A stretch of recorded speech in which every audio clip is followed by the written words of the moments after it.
ಎಲ್ಲರಿಗೂ ನಮಸ್ಕಾರ. ಜ್ಞಾನಾಂಕುರ ಯೂಟ್ಯೂಬ್ ಚಾನಲ್ಗೆ ಸ್ವಾಗತ. ಗೆಳೆಯರೇ, ನಮ್ಮ ಕನ್ನಡ ಭಾಷೆ ಎಷ್ಟು ಹಳೆಯದು ಗೊತ್ತಾ? 1500 ವರ್ಷಗಳ ಹಿಂದೆಯೇ ನಮ್ಮ ಭಾಷೆಯ ಮೊದಲ ಲಿಖಿತ ದಾಖಲೆ ಸಿದ್ಧವಾಗಿತ್ತು. ಅದೇ ಈ ಹಲ್ಮಿಡಿ ಶಾಸನ. ಬನ್ನಿ ಇವತ್ತು ಇದರ ಸಂಪೂರ್ಣ ಇತಿಹಾಸ ತಿಳಿಯೋಣ. ಹಲ್ಮಿಡಿ ಶಾಸನ ಕನ್ನಡ ಭಾಷೆಯ ಮೊದಲ ಲಿಖಿತ ದಾಖಲೆ. ಇದರ ಪರಿಚಯ ಮತ್ತು ಮಹತ್ವ, ಪ್ರಾಮುಖ್ಯತೆ ಅಂದರೆ ಇದರ ಪ್ರಾಮುಖ್ಯತೆ ಏನಾಗಿದೆ ಅಂದರೆ, ಹಲ್ಮಿಡಿ ಶಾಸನವು ಕನ್ನಡ ಭಾಷೆಯಲ್ಲಿ ಲಭ್ಯವಿರುವ ಮೊಟ್ಟ ಮೊದಲ ಶಾಸನ. ಅಂದರೆ ಕನ್ನಡ ಭಾಷೆಯಲ್ಲಿ ದೊರಕಿರುವ ಮೊದಲ ಶಾಸನ ಅಂದರೆ ಹಲ್ಮಿಡಿ ಶಾಸನ. ಇದು ಕನ್ನಡ ಭಾಷೆಯ ಪ್ರಾಚೀನತೆ ಮತ್ತು ಶಾಸ್ತ್ರೀಯ ಸ್ಥಾನಮಾನಕ್ಕೆ ಪ್ರಮುಖ ಸಾಕ್ಷಿಯಾಗಿದೆ. ಈ ಹಲ್ಮಿಡಿ ಶಾಸನವು ಒಂದು ಪ್ರಾಚೀನತೆಯ ಮತ್ತು ಶಾಸ್ತ್ರೀಯ ಸ್ಥಾನಮಾನಕ್ಕೆ ಒಂದು ಸಾಕ್ಷಿಯಾಗಿದೆ. ಇದು ಯಾವ ಕಾಲದ್ದಂದರೆ ಪೂರ್ವದ ಹಳಗನ್ನಡದ ಒಂದು ಕನ್ನಡ ಭಾಷೆ. ಲಿಪಿ ಅಂದರೆ ಈ ಹಲ್ಮಿಡಿ ಶಾಸನವು ಯಾವ ಲಿಪಿಯಲ್ಲಿದೆ? ಕದಂಬ ಲಿಪಿ. ಅಂದರೆ ಕದಂಬರು ನಮ್ಮ ರಾಜ್ಯವನ್ನು ಮೊಟ್ಟ ಮೊದಲು ಆಳಿದಂತಹ ಕನ್ನಡಿಗರ ರಾಜವಂಶ. ಇದು ಬ್ರಾಹ್ಮ್ಯ ಲಿಪಿಯ ರೂಪಾಂತರವಾಗಿದೆ. ಅಂದರೆ ಕದಂಬರ ಲಿಪಿ ಕದಂಬರು ಬರೆದಿರುವಂಥ ಲಿಪಿ, ಆದರೆ ಇದು ಬ್ರಹ್ಮ ಲಿಪಿಯ ರೂಪಾಂತರ ಲಿಪಿಯಾಗಿದೆ. ಇದರ ಅನ್ವೇಷಣೆ ಮತ್ತು ಸ್ಥಳ ಅಂದರೆ ಅನ್ವೇಷಣೆ ಯಾರು ಮಾಡಿದರು, ಎಲ್ಲಿ ಮಾಡಿದರು, ಸ್ಥಳ ಯಾವುದು? ಸ್ಥಳ ಹಾಸನ ಜಿಲ್ಲೆಯ ಬೇಲೂರು ತಾಲೂಕಿನ ಹಲ್ಮಿಡಿ ಗ್ರಾಮ. ಅಂದರೆ ಹಾಸನ ಜಿಲ್ಲೆಯಲ್ಲಿರುವಂತಹ ಬೇಲೂರು ತಾಲೂಕಿನಲ್ಲಿ ಹಲ್ಮಿಡಿ ಎಂಬ ಗ್ರಾಮದಲ್ಲಿ ದೊರಕಿರುವಂತಹ ಒಂದು ಶಾಸನವಾಗಿದೆ ಇದು. ಇದರ ಕಾಲ ಕ್ರಿಸ್ತಶಕ 450. ಅಂದರೆ ಪಕ್ಕ 450 ಅಂತ ಗೊತ್ತಿಲ್ಲ, ಒಂದು ಅಂದಾಜಿನ ಮೇಲೆ ಇದನ್ನು ಅವರು ಕಾಲ ಕ್ರಿಸ್ತಶಕ 450 ಅಂತ ಹೇಳಿದ್ದಾರೆ. ಇದನ್ನು ಸಂಶೋಧನೆ ಮಾಡಿದವರು ಅಂದರೆ ಹಲ್ಮಿಡಿ ಶಾಸನವನ್ನು ಸಂಶೋಧನೆ ಮಾಡಿದವರು 1936ರಲ್ಲಿ ಪ್ರಖ್ಯಾತ ಇತಿಹಾಸಕಾರ ಮತ್ತು ಪುರಾತತ್ವ ಶಾಸ್ತ್ರಜ್ಞರಾದ ಡಾಕ್ಟರ್ ಎಚ್ ಕೃಷ್ಣ ಅವರು ಈ ಶಾಸನವನ್ನು ಪತ್ತೆ ಹಚ್ಚಿ ಬೆಳಕಿಗೆ ತಂದರು. ಅಂದರೆ 1936ರಲ್ಲಿ ಡಾಕ್ಟರ್ ಎಚ್ ಕೃಷ್ಣ ಅವರು ಈ ಶಾಸನವನ್ನು ಅಂದರೆ ಹಲ್ಮಿಡಿ ಶಾಸನವನ್ನು ಪತ್ತೆ ಹಚ್ಚಿ ಬೆಳಕಿಗೆ ತರ್ತಾರೆ.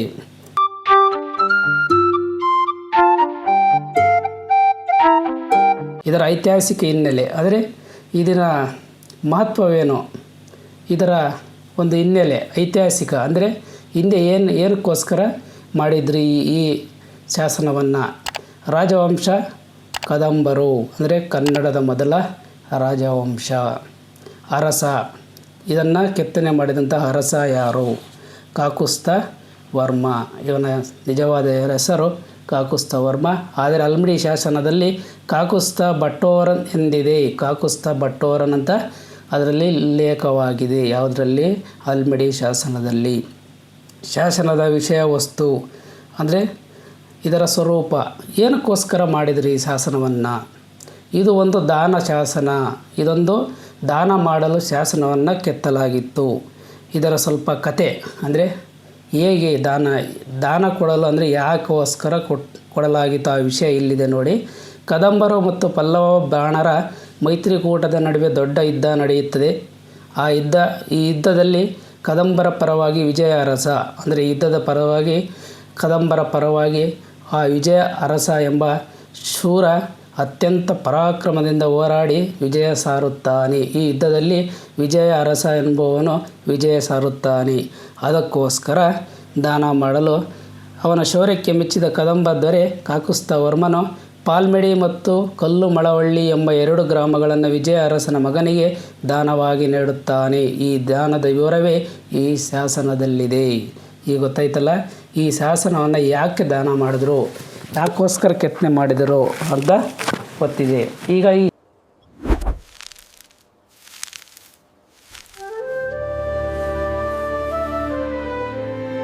ಶಾಸನದ ಭೌತಿಕ ಲಕ್ಷಣಗಳು ಯಾವ ರೀತಿಯಾಗಿದೆ? ಲಕ್ಷಣಗಳು ಅಂದರೆ ಕಲ್ಲು ಯಾವ ರೀತಿಯಾಗಿದೆ, ಎಷ್ಟು ಅಡಿ ಇದೆ, ಎಷ್ಟು ಎತ್ತರ ಅಗಲ.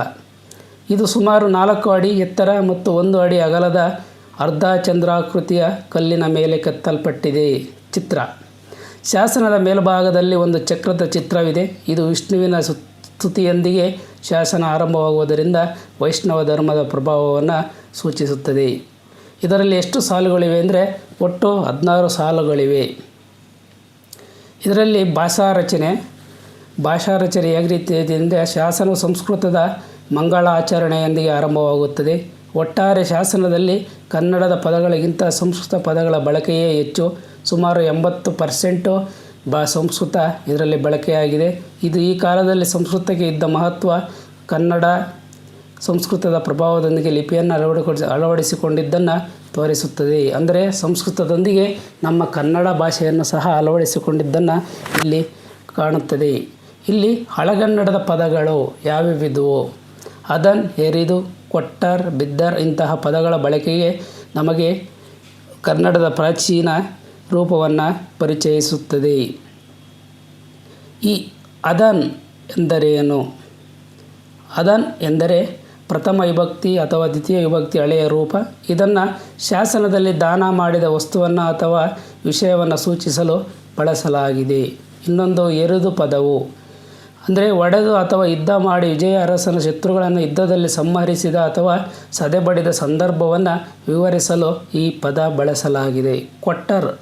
ಕೊಟ್ಟರ್ ಹಳೆಗನ್ನಡದ ರೂಪ. ಕೊಟ್ಟರು ಇದು ಗೌರವ ಸೂಚಕ ಅಥವಾ ಬಹುವಚನ ರೂಪ.